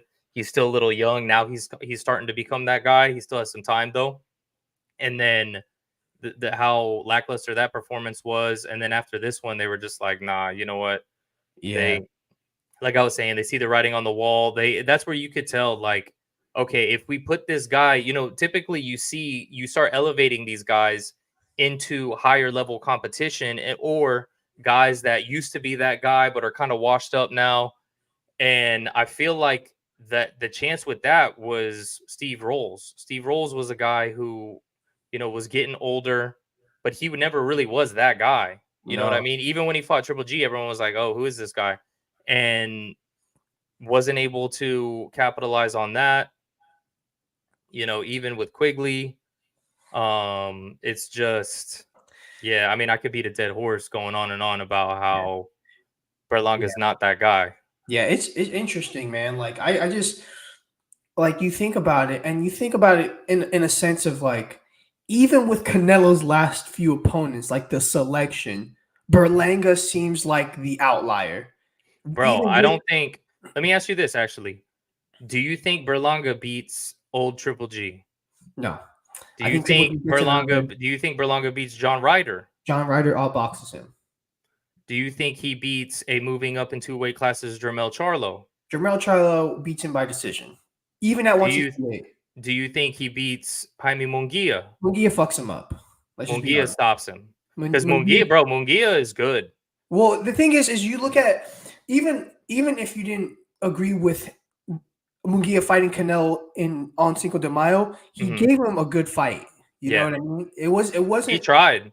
But that's an example of, you know, what we're talking about, how if like what John was saying, if you don't have like what it takes, it's not like you're going to be elevated to that level. Bro, Jaime Munguia, I thought, you know, hey, maybe he does have a shot because he's fast, he has good combinations, he's strong. He's a former world champion. But my man, bro, Canelo, just with it was almost like with his aura, he shut it down.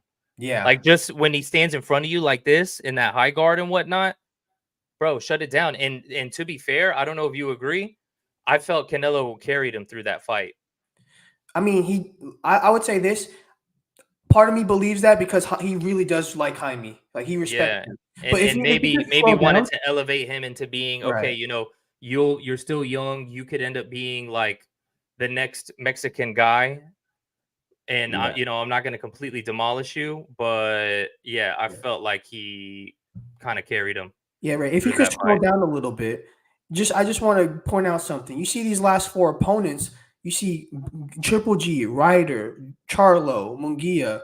3 of them former world champions. Ryder, a tough guy who a real tough mandatory, and they all succumb to the pressure or kind of the aura that Canelo brings when he just stalks you. Imagine what Edgar Berlanga is going to feel. You know what I mean? Like, and Ryder, we're talking about a guy who beat Zach Parker, who was a top. Zach Parker was supposed to be the guy. Exactly, he beat Zach Parker, who was supposed to be the guy. Beat Daniel Jacobs, who we already know. We already know about Daniel Jacobs. You know what I mean? He beat formidable opponents. So again, like even like we complain. A lot of us complain about Canelo's opponent selection since losing to Bivol, but like even with that. This seems like to be like this fight, like this Saturday, is the outlier compared to he makes all these other fights look like top notch. It makes them good. Well, because at least they made sense. Yes. You know what I mean? Like Triple G made sense just because of even though everyone was kind of like, you know what, we already know what's going to happen. It still made sense because of the rivalry. John Ryder, at least it was a mandatory. He had the WBO interim title. So he was a mandatory, and they enforced it. Charlo, it didn't really make sense, but at least he was an undisputed champion.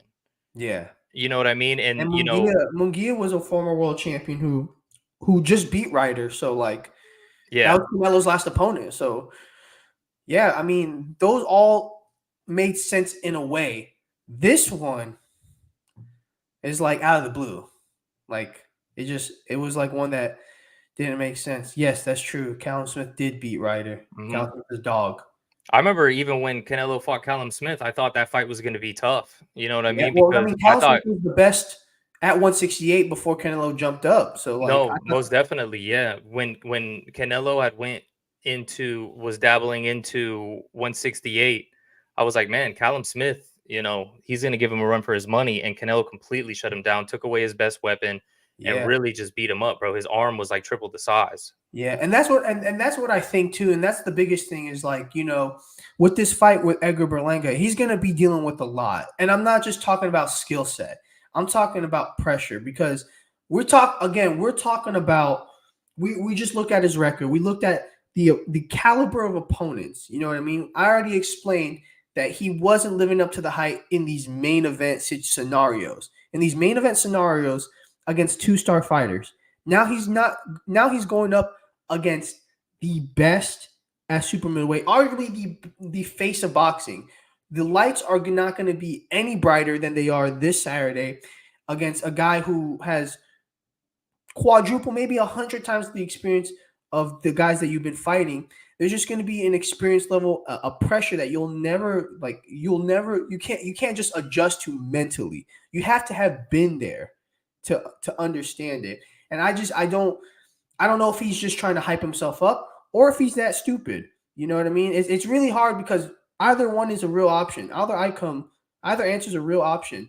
But he's really going to learn like this Saturday. Yeah. Bro, that guy going to get smashed off all of them. Yeah, basically saying like all of the guys that Canelo had fought, Berlanga would lose to. And I think that was like we brought up, that was the whole point and why Berlanga never fought any of those guys. He had to cash out with the Canelo fight, and he couldn't afford to fight any of these other guys because these guys would beat him and he would lose the chance to do that because you don't generate. I mean, even with a Caleb Plant fight, you're not going to generate the type of money. Now, if he loses this fight, he can still make at least a decent bag against Caleb Plant, especially if Caleb Plant has a really good performance, re-elevates his career even further, because Caleb Plant's still a good name. If he takes it up another notch, and then, you know, him and Berlanga with the beef they have, he could still get another decent little bag in there. I think that would be a good fight. But with Canelo, man, it's just not happening, bro. No, it's gonna be hard. It'd be difficult. And the thing is just, man, like he had like you said, he has to cash out because even if he wants to make those fights, it would only make the fights would only be bigger once he fights Canelo. Like the bag that he gets. I mean, it's hard. It is hard to sell out T-Mobile Arena. You need to make a certain amount of money to be selling out T-Mobile Arena. So, he realizes like he has to cash out here, and then like those fights, they won't be as big as Canelo, but they will have a little more oomph to it just because he had that fight. He's having this fight. So I mean, yeah, like again, it's a cash out.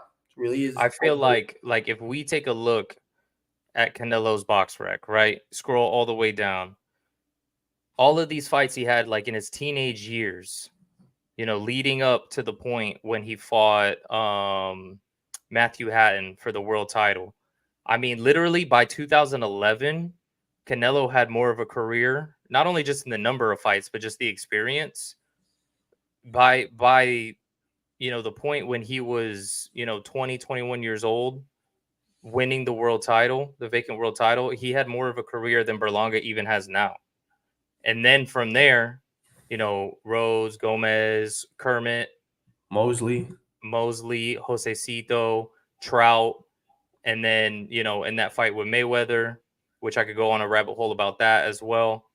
With all of, even at just these fights up until like the Cotto fight, that's like almost another little career.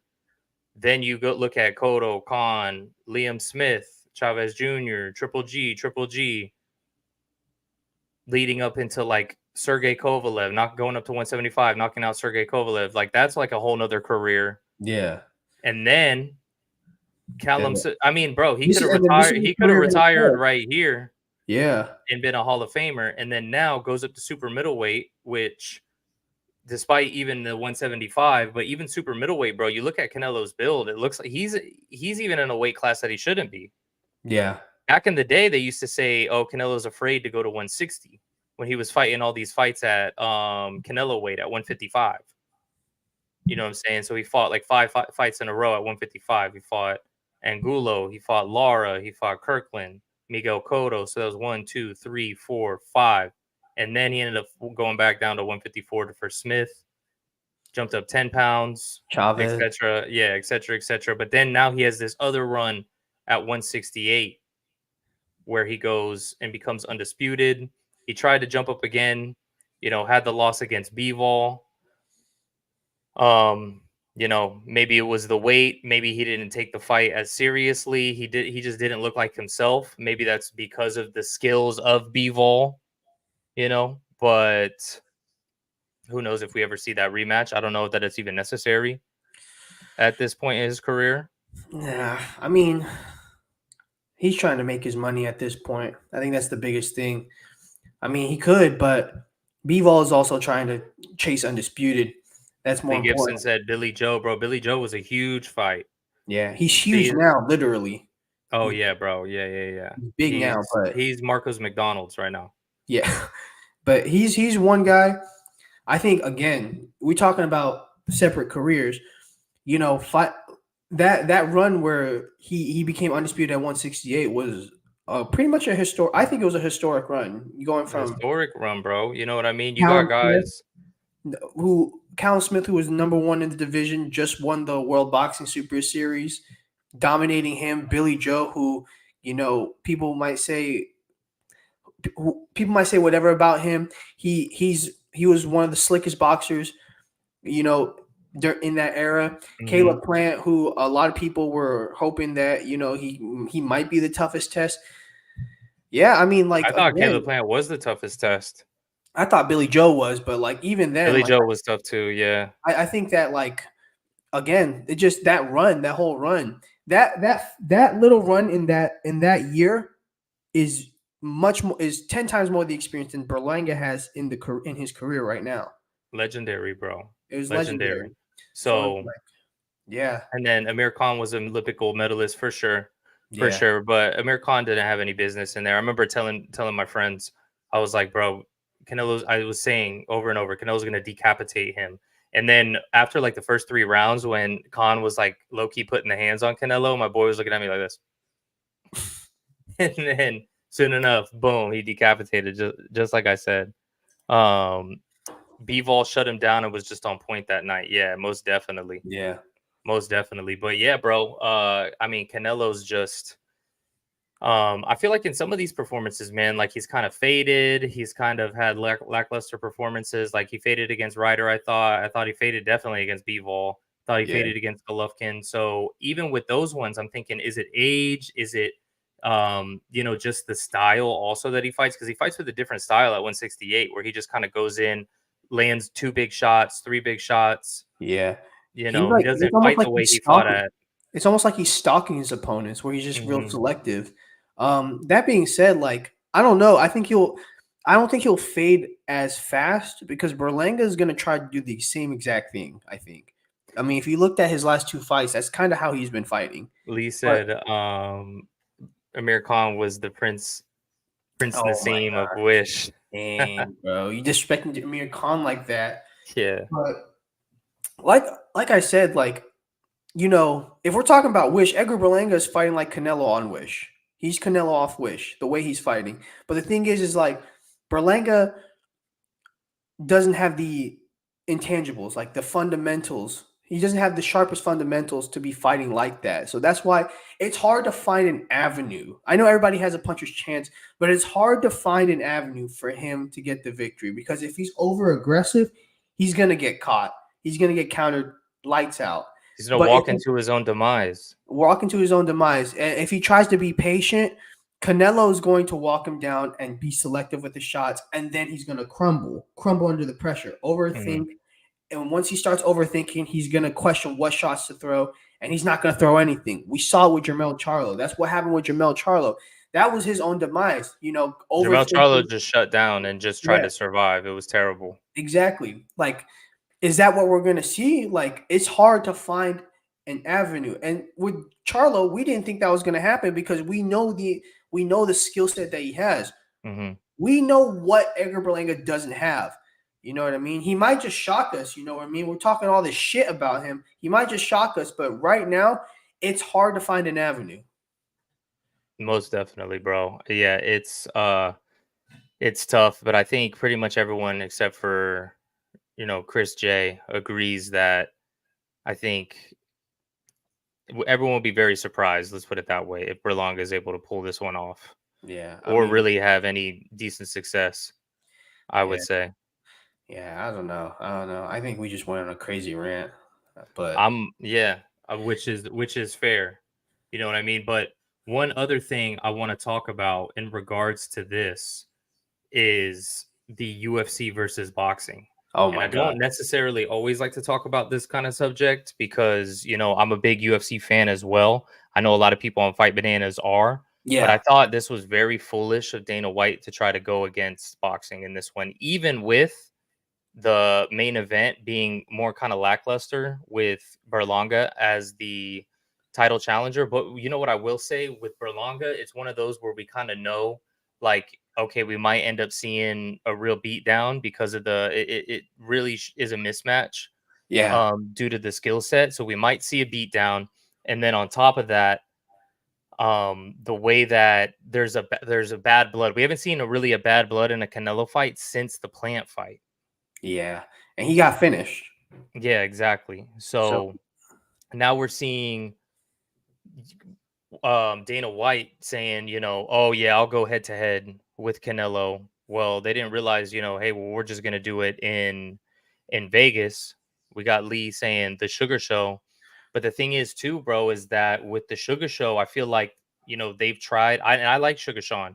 They've really tried to make him a star, and I don't think he's become the star that they thought he was going to be. Like everyone was saying, like, oh, he might be the next Conor, this and that. He hasn't lived up to that yet. And I don't think it's his fault. You know what I mean? I think he's doing the right things. I just don't think he's the seller. So when they did big fight in Miami, they put on like a big undercard, all that kind of stuff. They do it so it kind of almost inflates Sean's numbers. You know what I mean? So I don't know, if you agree with that, how much you follow it or what.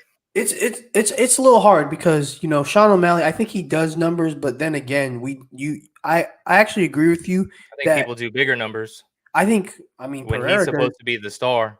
Pereira does the biggest numbers, I think, right now. He's the biggest star.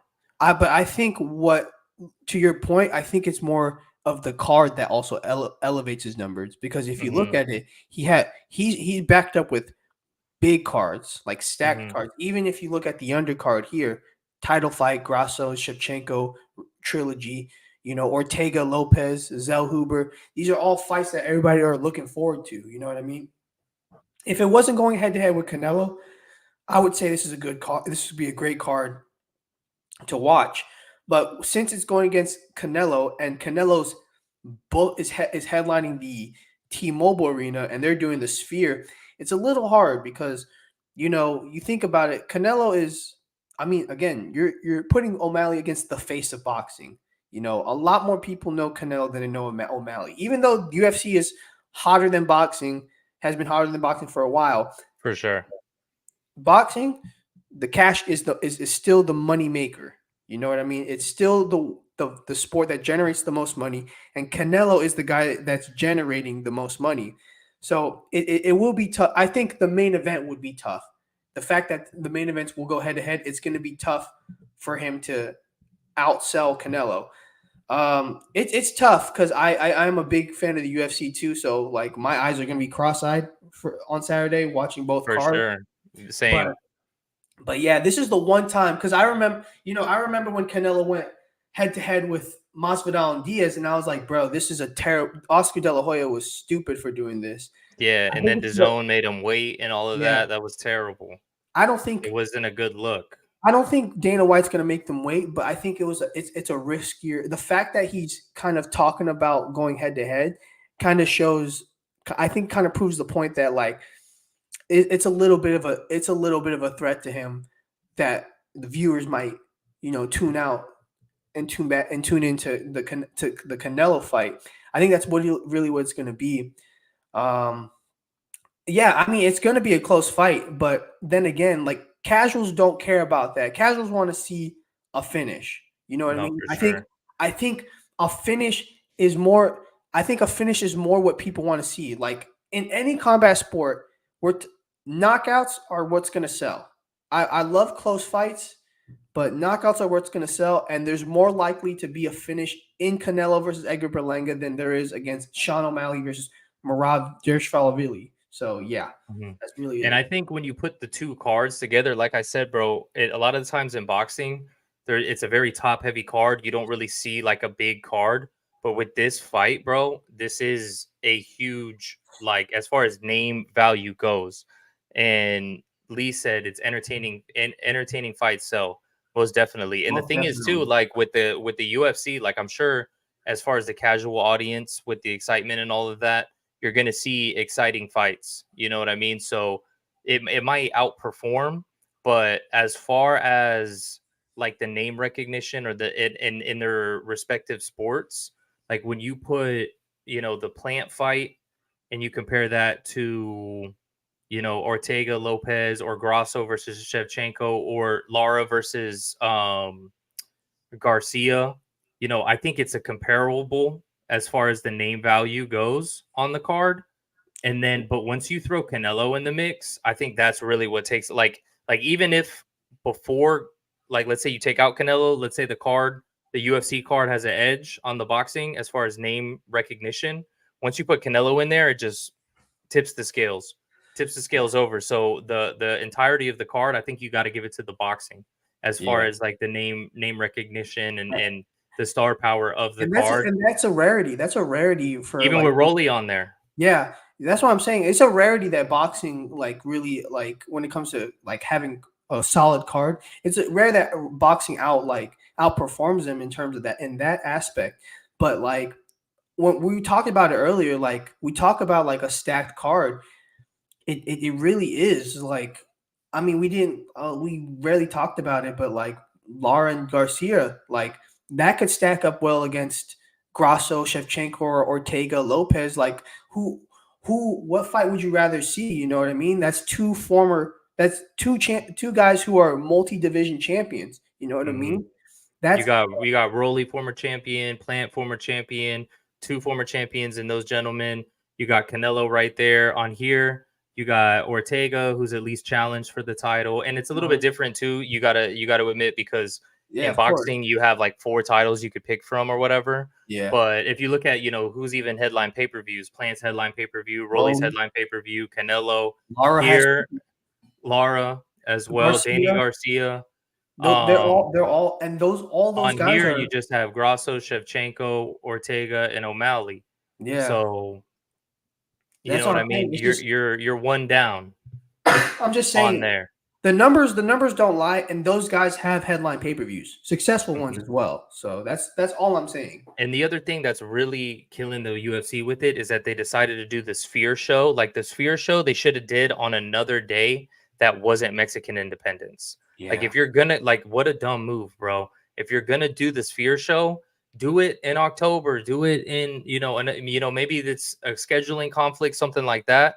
But not only are you going head to head with Canelo, the face of boxing, the face of Mexican boxing, the face of Mexican fighting, but on the same night in the same town, like down the street, It's hard. bro. And then having you have to recoup all this investment that you made with these crazy ticket prices. It's tough, man. It's tough. It's super tough. So there was all of these reports coming out on how poorly the Sphere was selling. They had to slash ticket prices in half. Now I'm hearing that they finally sold out, which who knows? Maybe they had, bots buy all the tickets and then resell them for even cheaper or something like that. You know what I mean? Who knows what kind of shenanigans went down with that. And maybe I'm wrong, but all I'm saying is It's just would it sound crazy? it's tough because like it is a good card, but like you just stack it against like arguably the biggest card of the year. Not the biggest card, but one of the most high profile cards With of the the year. face of boxing. You know what I mean? A lot of people when Tank fought Ryan or whatever, they were like, "Oh, was Tank the face of boxing now?" And it was like, yeah, he had a big pay-per-view because he had Ryan on the other side of it. Yeah. Ryan, coming off of a loss, fought Haney, who's nowhere near a star. And they did big numbers. they did almost as much numbers. So really you could attribute that to, Ryan being the one that really brought the numbers to that, because then when Tank fought again on pay-per-view against Martin, it almost went back to the old numbers that he was selling previously. Yeah. You know what I'm saying? And they were saying, "Oh, Tank's the face of boxing. Oh, he's such a star." And he wasn't even cracking 300,000 pay-per-view buys. Canelo on his worst night is doing over 500,000. Yeah. And that's the thing. It's just, if you're going, I mean, that's what I was when the Sphere card came out, I was like, that's a big event. Being on the Sphere is a huge event, and I just feel like a whole bunch of things. There's a whole bunch of factors that are playing into it that are dying down the hype of that. That I think that should have been the focal point of this event, is that they're on the Sphere, but you do it on Mexican Independence Day, which is one thing, so that kind of dies down the theme of it, and then you do it against Canelo, which takes away all the hype of it. I think just because, man, you can't really out promote Canelo. You can't out promote a Canelo, and you don't really have like the Mexican talent. You got Brian Ortega, but he's like Mexican American. Yeah, I mean the headliner. Alexa Grasso is the only real Mexican. Like Mexican on there. Besides, you got other Mexicans on there, but they're not of name value, is what I'm trying to say. Yeah, and not to diminish them at all.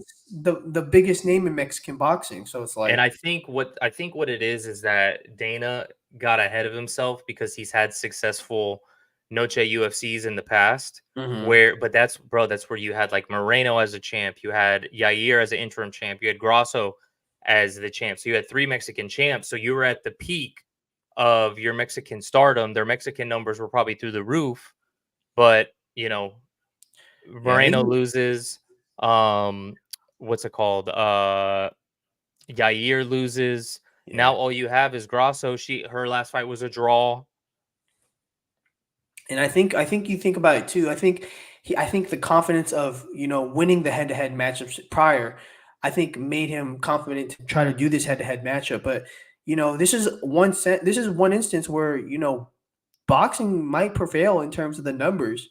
Like I'm really interested to see the pay-per-view numbers afterwards. I it's wouldn't be crazy. surprised. I wouldn't be surprised if UFC beats them just because of UFC's core audience base. I feel like is a lot stronger now. But with I this need to see being a that main huge event. boxing card The and main with event. the main Yeah. event, and the thing is too, bro, now like I'm saying how Puerto Rico isn't really getting behind Berlanga, there are going to still be Puerto Ricans that tune into it because the casual Puerto Ricans are going to hear, oh, it's Mexico versus Puerto Rico, so you are still going to get Puerto Rican buys. You're just Yeah. not going to get like the turnout that you got for Miguel Cotto. Mm-hmm. That's not happening. No, I'm actually excited to see what happens. Honestly, at the end of the day, fight fans win. Fight fans win. Oh, most definitely. The I think only that's issue is that we're gonna have to be freaking the last dandelion with my eyes like this. You know what I mean? Watching two yeah, screens, or found the best way is to like put like a smaller screen, like almost like on like a chair or something yeah. I do that. underneath your TV because it's easier to go like this than it is to go like this. Yeah, You know what I mean? So I can almost watch this while I could still see this, or yeah, watch this where I could still see this. As where if I'm watching this, it's harder to see this or this one. You know yeah, what I mean? yeah. I mean, we'll see what happens on Saturday, but I'm excited. Most definitely. But yeah, man. That being said, I'm looking forward to seeing the numbers to see which one does better. I'm interested to see how long it takes for those numbers to come out. I don't even know if the boxing numbers come out first. I don't even know if UFC puts out the numbers. If unless they win, then it'll be like, oh, we sold more, but It'll be who interesting. knows? But I think this is this is the closest to a head-to-head. This is the closest head-to-head matchup we've seen maybe ever in terms of boxing and versus UFC on the same night. So I'm excited to see it. I mean, it's only a win for the fighters, and I think too it's a good sign for boxing. Yeah, most definitely. I feel like in the post Floyd Mayweather era for the past 9 years, UFC's really been on top, and I feel like part of it was because you had two things simultaneously, right? The peak of boxing hype was the Mayweather versus Pacquiao fight, and that really underdelivered for the casual fans. Mm-hmm. So after that, interest really dropped off. Then at the same time, in the same year, literally like 2 months later, you had Conor McGregor Meteor, fighting meteoric rise. fighting Chad Mendez, and that meteoric, like you said, meteoric rise, right? And then Lee says the same thing, win-win situation. Yep, completely agree. So you had that rise, and then once he rose, that really elevated and then at the same time, bro, you had Ronda too. Ronda was coming up. Yeah, You know what I mean? And then until she basically started elevating it, boxing dropped off. Connor took it over after Ronda got knocked out, and then within like a couple weeks, you got Connor knocking out Jose Aldo in 13 seconds in one of the most anticipated fights ever yeah. in UFC history. And then yeah, the rest is history. The brand just really took off. So Yeah, and I think I think that's the thing is like you see the brand, it's now leveling out. Like not saying UFC's still doing numbers, but in terms of like the reason why we haven't seen such stars is because it's so big now that it's like leveling off. Whereas boxing, you're seeing like a little bit of a resurgence in terms of these big cards. You see how big what fights are having to happen, and yeah, especially now react with Saudi season. getting involved. And you see, like, there's a lot more names compared to like you look at the Floyd Mayweather area. It was, there was some names, but not like there are now. You know what I mean? I Mhm. mean, that could just be me, but like you see, like, there's a lot more. I would say a lot more star power coming up, and that may be just because there's a new generation coming up that that are promoting like the modern era. But like you see, boxing starting to kind of like level up again. I don't know if it's going to get back to the numbers it used to do, but like it's definitely growing again. I think the other thing too, bro, is that we're getting out of the era of having to secure your O. Yeah. Because with Floyd, he almost kind of ruined it. You know what I mean? All of these fighters, and I've said it multiple times on here, you got all these fighters that are trying to be Money Mayweather without ever going through the pretty boy stage. You know what I'm saying? So they are just like fighting in lackluster performances. And I mean, a big example is Shakur. I'll beat that horse to death. We see performance in fighting styles that aren't fan friendly just to make sure that you hold on to that and that you could be blah blah blah. But then on the other hand, the face of boxing is Canelo. He goes out and loses against Bivol and is still doing over 500,000 on every single pay-per-view and is still the face of boxing. You know what I mean? So it's still not even close. So that loss doesn't matter. Also, I mean, I'm almost more excited to see Caleb Plant fight and come back than I was for Benavidez's last fight. And Benavidez is the guy who lost. I mean, Plant is the guy who lost. Yeah. So that's one where it's like people are investing more into the fighters, are like the stories. If you put on good performance, like with Plant, Plant put on a good performance. You know what I mean? So that's something that even in a loss can elevate your career, and that's where boxing needs to get back to. Yeah. And I feel like we're getting there. We're definitely getting there. It's just going to take a little bit, a couple steps at a time. But like if you see how boxing, like especially the events the fights that are coming up, we're getting there little by little. And I think that's why I'm excited for boxing. I think that's why I'm excited for this head-to-head matchup, just because it's an upward trajectory now. For so long, especially in the Floyd era, we were kind of stagnating and kind of declining, especially with numbers. There wasn't a lot of pay-per-view guys outside of Floyd and Pacquiao. You know what I mean? There wasn't a lot of guys. And now you're seeing they're now trying to put out pay-per-views left and right now, which is crazy. You see this pay-per-views are coming out left and right. We're in a good state. That's how I can end this.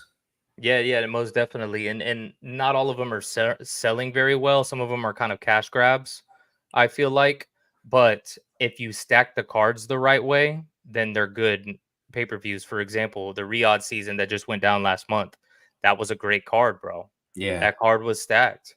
So I think that's the way it's going to go. And then actually one last topic before we close it out, the fact that His Excellency Turkey is talking about dropping the pay-per-view prices to like $15, $20. That's gonna grow our audience like tenfold. People are gonna, like, right now, people are gonna go, oh, well, I don't really want to watch this guy fight for $80. But if it's $15, $20, you know what? And then my boy Lee out on the other side of the pond, Joshua versus Dubois. Yeah, that's a big fight too, especially with Dubois. Dubois is a good example of what I just talked about too, bro. I mean, he was a guy who, he basically quit against, even though he had the eye injury, against Joyce, and then I thought he quit against Usyk, and then from there I was like, bro, I don't even know if I want to see this guy fight again. He had a good performance against Big Baby. Really ended it strong by getting the stoppage just from like volume, and then going out there and beating Hrgovic. Like that, like his name value is bigger than ever. And bro, even 2 performances right there, and now he's the world champion because IBF they stole the title, but whatever. Right. But you even talk about Anthony Joshua, same thing. Like loses to Ruiz, gets the title back, and then loses to Usyk twice. And then now he's on the run of a lifetime. His name's bigger than ever, too. He's Joshua 3.0, bro. I never thought I would say that I think Joshua right now is the best heavyweight in the division. I was going to say that, too. And, I never thought that, too, because I was a hater for a I was a hater, too. I was like, bro, he's chinny. Back in like 2018, 19, I was like, Wilder will spark him out. Yeah. Quick.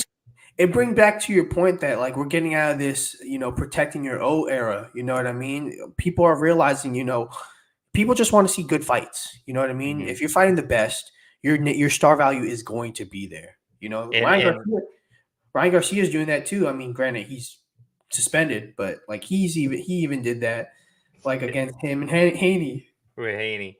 One other thing is they say that whenever heavyweight boxing is on fire, then it puts boxing in a good place. And I think right now the heavyweight division, bro, like you got guys. I mean, even bro, like with Big Bang Zhang talking about multiple points that we just brought up. He loses to Parker, but then he goes out and beats Wilder, knocks out Wilder.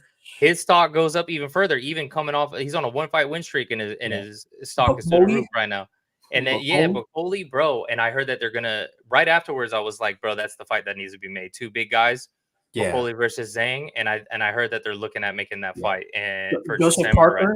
Joseph Parker coming off the loss to Joyce, and he's on. He got beat up against Joyce, and he's on a roll now. Like even like you look at like even he's not even in the top 10. You look at Chisora. Chisora's still doing numbers. Just beat was it Joe? He just beat Joe Joyce. Joyce has 1 million losses. So after he already retired, and he was like, "Nah, just kidding." And then he goes out and beats Joyce. So, yeah, bro, like heavyweight boxing right now, especially with the fights, the big matchups are getting made when they weren't. So, it's trickle down boxonomics. Yeah, it's really. You know what I'm saying? That really is true. But yeah, pretty much from the top down. But that being said, brother, I guess real quick. Let's do this real quick, and then we close it out. Bet. We got Romero versus Jaimes. Who you got? I got Jaimes by decision. Plant McCumby. Plant stoppage 9th round. Lara versus Garcia. All right. Ooh, this one's tough. This one's a tough one. Okay. Part of me wants to say Lara, but I'm going to say Danny Garcia just because I don't know if Lara can get him out of there within 12 rounds. That's a good one. No, I think that's going to be an interesting fight, bro. And then Canelo versus Berlanga. This one's a hard one. This one's real tough. Like the toughest one of the night, right? The toughest one of the night. I guess I'll go Canelo. 4th round stoppage. Gino Gambino says booty hole. I don't know what he's referring to, but I'm assuming he's probably referring to your picks. Probably your whole opinion for the whole show. Oh yeah, that I'm with that. I'm with that for sure. Everyone's got one, bro. Your whole take, exactly. Right? Your opinion is just like booty holes. Yeah. Everybody's got one, right? But yeah, brother, I think we're in for a good night of fights. And yeah, any other closing statements before we close it out for tonight? Nah, man. Just stay tuned for this Saturday. Stay tuned for Fight Bananas. Look out for the social media pages. The professor's gonna be in Vegas for the weigh-ins live. He's gonna be at the fights. You gotta look at that. Man, I'm excited. I'm excited for this weekend. Gino said woman booty hole. Yeah, you said booty hole. I was about to say pause, bro. You know what I mean? But hey, shout out. That's something I can get behind. You know what I mean? Hey, Lee Gibson, peace out to you, brother. Yeah, like Johan said, make sure you guys check out the Instagram at Boxing Bananas Official. The professor's there. Make sure you're following Fight Bananas, obviously, and check out all the content that's coming to you guys. Gino, where the hoes at? They're waiting for me outside, bro. Outside of the studio right now. You get me, bruv. So until next time, Johan, appreciate you coming on and filling the vacancy, and we'll have you on the show again, I'm sure. We'll get there. Absolutely. But until then,